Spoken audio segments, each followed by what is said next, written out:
Pregnancy skin care. अब जब आप प्रेग्नेंट हैं तो क्या चीज़ें आपको स्किन केयर में यूज़ करनी चाहिए और क्या चीज़ें आपको अवॉइड करनी चाहिए, इस वीडियो में इस बारे में बात करेंगे। बहुत सारे आपके केमिकल्स या बहुत सारे आपके सॉल्ट्स ऐसी होती हैं, ऐसी ड्रग्स होती हैं टॉपिकली लगाने वाली, जो कि आपको अवॉइड करनी होती हैं, जो आपको यूज़ नहीं करनी होती हैं ड्यूरिंग द प्रेगनेंसी। फर्स्ट आती है स्किन केयर में, that is of course moisturiser always in, आप हमेशा आप उसको यूज़ करिए।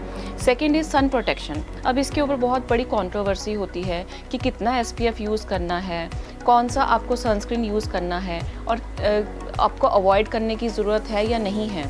ये एक बहुत बड़ी क्वेरी रहती है। सन प्रोटेक्शन की बात करें तो अगर एक रिसर्च के बारे में अगर हम बात करें तो उस रिसर्च में ये बताया गया था कि ये केमिकल जो है वो ब्लड स्ट्रीम में पाया गया है।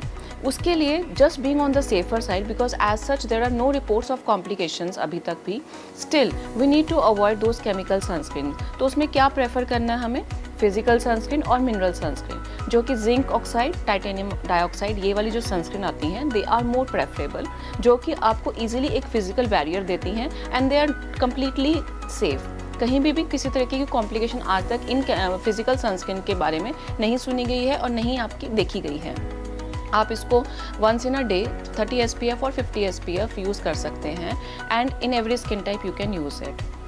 सो now we talk about acne. एक बहुत बड़ा इशू बन जाता है प्रेगनेंसी के दौरान एक्ने का, दैट इज़ हार्मोनल एक्ने, जो कि आपकी टीनेज एक्ने से बिल्कुल डिफ़र करते हैं। दे आर लाइक थोड़ा सा, कई बार आप देखोगे सिस्ट भी बन गए हैं, रेडनेस भी है। तो हार्मोन्स की चेंजेस की वजह से, एक पीक ऑफ हार्मोन्स की वजह से एक्ने वाला इशू एक तैयार हो जाता है।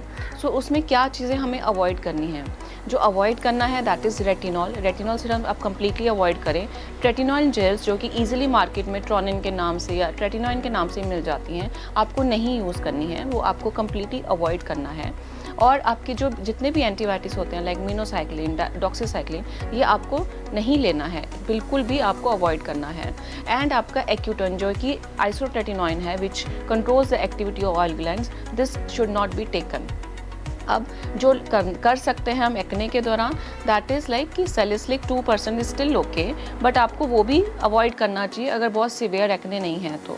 नॉर्मल जो एंटीबायोटिक क्रीम्स आती हैं, जो एंटी एक्ने जेल्स होती हैं, they can still be put with your dermatologist help. और इसमें हम स्पॉट ट्रीटमेंट, बेंजोइल पेरोक्साइड जो जेल आती है, स्पॉट ट्रीटमेंट कर सकते हैं, हालांकि वो भी आपको अवॉइड करना चाहिए, still doubtful, but spot treatment आप कर सकते हो। In the night you can put on the spots only and that can be done. और उसके अलावा जैसे जो बेंजोइल पेरोक्साइड के जो फोमिंग फेस वॉशेज़ आते हैं, दे आर कम्प्लीटली सेफ, आप उनको ईजिली यूज़ कर सकते हैं, they can be use regularly. अब इसके साथ साथ हम देखते हैं कई बारी कुछ एरियाज़ पे एक्ने के मार्क्स हैं या कुछ पिगमेंटेशंस तैयार हो रही हैं। For that glycolic acid is still okay to use, but बहुत एक लिमिट में और एक मॉडरेशन कंपोजिशन आप उसको यूज़ कर सकते हैं।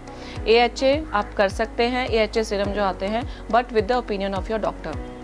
स्ट्रेच मार्क्स एक बहुत बड़ा इशू हो जाता है और पहले से ही कुछ लोगों को एक टेंशन क्रिएट हो जाती है कि अब इसका क्या करना है। जो the only thing which you can do in pregnancy is you can use lot of blend of oils. जितने भी मार्केट में ऑयल्स मिलते हैं, बायो ऑयल्स हैं, दे कैन बी यूज्ड। आप उसको काफ़ी हद तक आप जो स्ट्रेच मार्क्स की डेप्थ है उसको कंट्रोल कर सकते हैं, बट स्टिल ये वाली प्रायोरिटी को हम लेटर ऑन के लिए रखते हैं। There are lot of treatments for that, there are lot of other topical applications for that. For now priorities have change, so you really need to kind of simple आपको oils के ऊपर रहना होता है, nothing else should be used. Fourth एक issue तैयार होता है that is like hyper pigmentation which comes in the form of blemishes या मेलास्मा। कई बार आप देखोगे डार्क पैचेस या ब्लॉची स्पॉट्स बन गए हैं फेस के ऊपर। सो उसके लिए हमें क्या करना है, देखेंगे कि अपने आप ही बहुत सारी चीज़ें आफ्टर प्रेगनेंसी, जब आप डिलीवर कर लेते हैं बेबी को, बहुत सारी चीज़ें अपने आप ही रिजॉल्व हो जाती हैं। तो बहुत aggressively during the pregnancy we are not using anything. For example हमें हाइड्रोक्विनोन 2% या 4% की जो फॉर्मुलेशन होती हैं, दे आर कम्प्लीटली नो, वो आपको बिल्कुल भी यूज़ नहीं करनी है। ये बिल्कुल ब्लड स्ट्रीम को जाके क्रॉस करता है एंड कैन अफेक्ट एनीथिंग। और आपका अल्फा आर्बिटिन वाली जितनी भी प्रिपरेशंस आती हैं, जो सीरम्स भी आते हैं, they are made for clearing up the pigmentations, they are completely no. अब पिगमेंटेशन में आप क्या कर सकते हैं? केयर तो डेफिनेटली इज़ रिक्वायर्ड, क्योंकि आप उसको इग्नोर भी नहीं कर सकते, क्योंकि later on it can become stubborn. For that you can use peptide formulation, जो कि सिंपल पेप्टाइड फॉर्मुलेशंस आती हैं, नरिशिंग फॉर्मुलेशंस आती हैं, that can be use daily basis पे आप कर सकते हैं। विटामिन सी जो कि प्योर फॉर्म में आता है, एल एस्कॉर्बिक एसिड या इथाइल एस्कॉर्बिक एसिड, जो कि प्योर फॉर्म में, स्टेबल फॉर्म में होगा, without any combinations of acidic preparations, you can use that for pigmentation. वो बहुत हद तक चीज़ों को स्टेबलाइज करने में हेल्प करता है। एंड डाइट में भी आप देखोगे कि if you add lot of seasonal fruits and seasonal vegetables, वो भी आपकी स्किन को काफ़ी अच्छा रखने में हेल्प करेगा। If you feel your skin is getting थोड़ा सा ड्राई टेक्सचर हो रहा है या फाइन लाइन्स अपीयर हो रही हैं, these can be taken care of later on after delivery, but for the time being आपकी जो जितनी भी प्रॉपर मॉइस्चराइज़र जो आपकी स्किन के अकॉर्डिंग है वो आप यूज़ करिए। Sun protection is really must, वो भी आप यूज़ करते रहिए।